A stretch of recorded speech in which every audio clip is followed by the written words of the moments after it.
Bismillahirrahmanirrahim. 9. Adab suami terhadap istri dalam Islam. Dalam hubungan suami istri, seringkali mengalami kekeliruan mengenai hak dan kewajiban. Selama ini, nilai-nilai yang marak di masyarakat adalah istri dituntut untuk mentaati perintah suami tanpa diimbangi dengan pemenuhan hak istri. Agama Islam sendiri mengajarkan kedudukan suami dan istri dalam sebuah pernikahan, yaitu sama dan setara. Sebab, saat hak dan kewajiban terpenuhi, tentu akan tercipta rumah tangga yang sakinah, mawadah, dan warohmah. Imam Al-Ghazali dalam kitabnya berjudul Al-Adab Fid Din, dalam Majmu'ah Rasail Al-Imam Al-Ghazali menjelaskan mengenai apa saja adab seorang suami terhadap istrinya. Namun sebelum lanjut, sudikah kiranya untuk klik tombol like-nya terlebih dahulu sebagai bentuk dukungan untuk channel kecil kami sehingga menjadi besar manfaatnya untuk orang banyak dan semoga dilancarkan rezekinya. Amin ya Rabbal Alamin. Terima kasih. Adab suami terhadap istri, yakni berinteraksi dengan baik, bertutur kata yang lembut, menunjukkan cinta kasih, bersikap lapang ketika sendiri, tidak terlalu sering mempersoalkan kesalahan, memaafkan jika istri berbuat salah, menjaga harta istri, tidak banyak mendebat,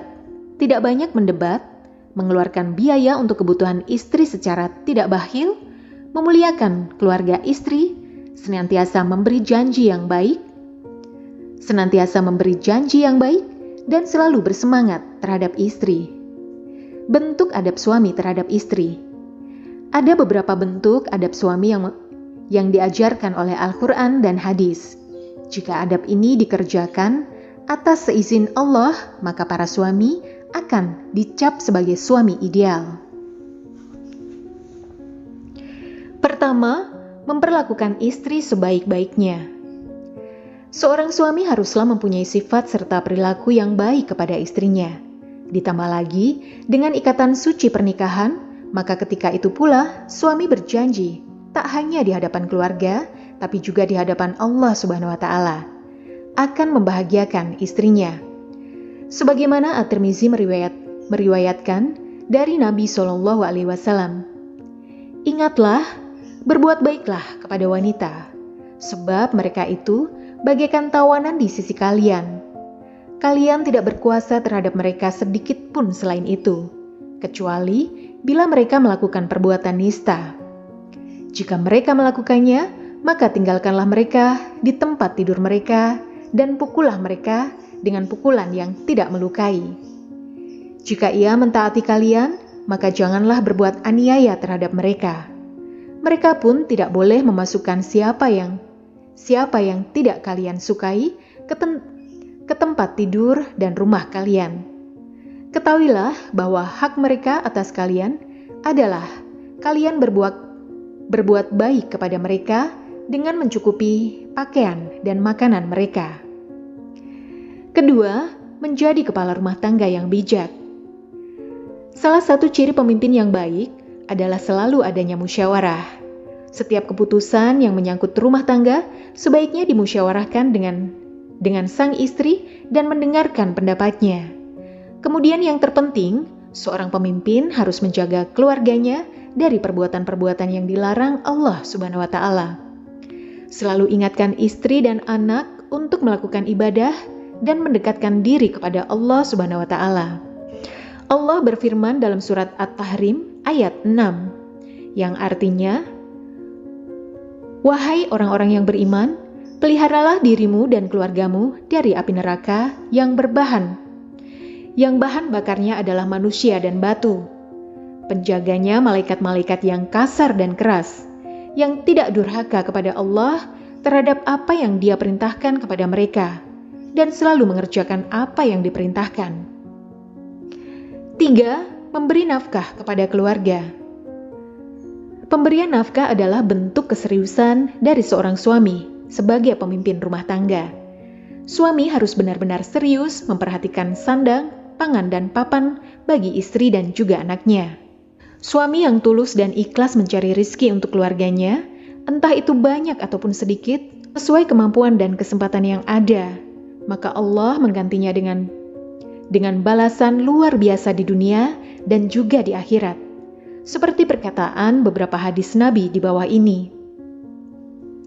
Dari Abu Hurairah, Nabi SAW bersabda, 1 dinar yang engkau keluarkan di jalan Allah, lalu 1 dinar yang engkau keluarkan untuk memerdekakan seorang budak, lalu 1 dinar yang engkau keluarkan untuk 1 orang miskin, dibandingkan dengan 1 dinar yang engkau nafkahkan untuk keluargamu, maka pahalanya lebih besar dari amalan kebaikan yang disebutkan tadi.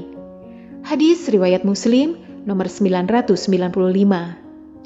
Sedangkan dalam hadis lain, Nabi SAW bersabda, sungguh tidaklah engkau menginfakkan nafkah atau harta dengan tujuan mengharapkan melihat wajah Allah pada hari kiamat nanti, kecuali kamu akan mendapatkan ganjaran pahala yang besar, sampai pun makanan yang kamu berikan kepada istrimu. Hadis riwayat Bukhari nomor 56. Keempat, membantu pekerjaan rumah. Ada persepsi umum yang mengatakan bahwa suami bekerja di luar rumah dan istri harus bekerja mengurus rumah. Jika hal itu terjadi, ada kesalahpahaman yang patut diluruskan. Suami istri adalah partner yang bersama-sama menjalankan sebuah rumah tangga. Keduanya dianjurkan untuk saling membantu pekerjaannya masing-masing jika memang harus dilakukan. Berkaca dari rumah tangga Rasulullah, di tengah kesibukannya berdakwah, beliau tidak lupa mengerjakan pekerjaan rumah, seperti menyiapkan makanan, menjahit sandal, dan lainnya. Seperti hadis berikut. Urwah berkata kepada Aisyah, "Wahai Ummul Mukminin, apakah yang dikerjakan oleh Rasulullah SAW jika ia bersamamu di rumahmu?" Aisyah berkata, "Ia melakukan seperti apa yang dilakukan oleh salah seorang dari kalian jika sedang membantu istrinya. Ia memperbaiki sandalnya, menjahit bajunya, dan mengangkat air di ember." Hadis riwayat Ibnu Hibban. Kelima, memiliki etika yang baik. Etika yang baik di sini berkaitan dengan ucapan, tindakan, sikap, dan sifat. Salah satu bentuk etika yang baik adalah tidak melakukan kekerasan atau KDRT. Seperti Rasulullah yang tidak pernah memukul pembantunya, terlebih istrinya. Sayyidah Aisyah radhiyallahu anhu berkata, Rasulullah sama sekali tidak pernah memukul siapapun dengan tangannya, baik itu pelayan beliau maupun perempuan, kecuali saat berjihad di jalan Allah. Hadis riwayat Muslim nomor 2328.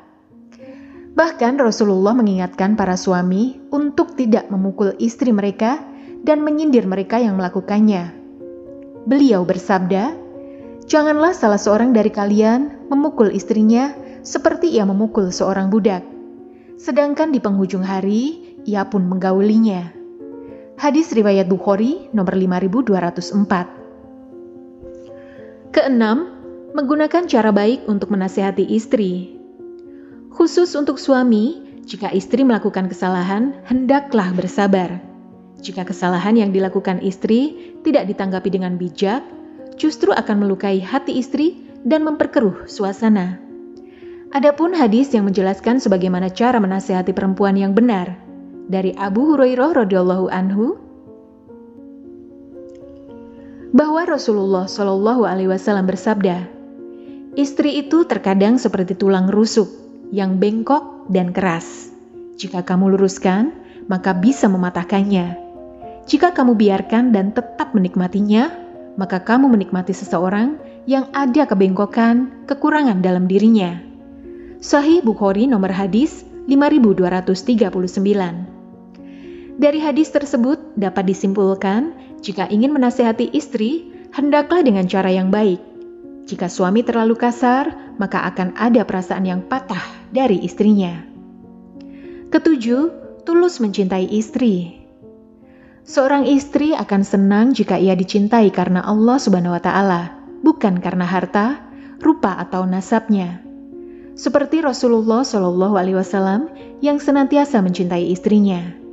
Hal ini dijelaskan dalam hadis Nabi. Suatu ketika, Amr bin Al-As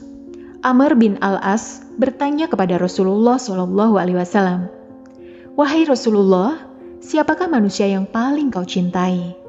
Beliau menjawab, "Aisyah." Dari kalangan laki-laki, tanya Amr.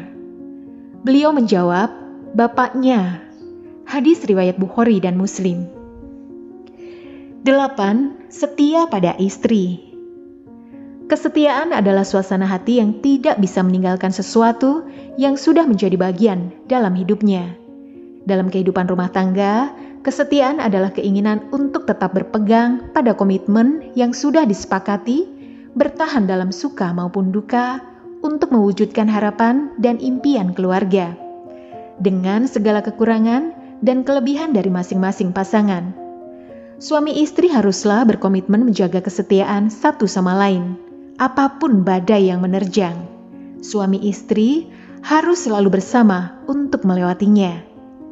Demikian yang bisa saya sampaikan, semoga bermanfaat. Wassalamualaikum warahmatullahi wabarakatuh.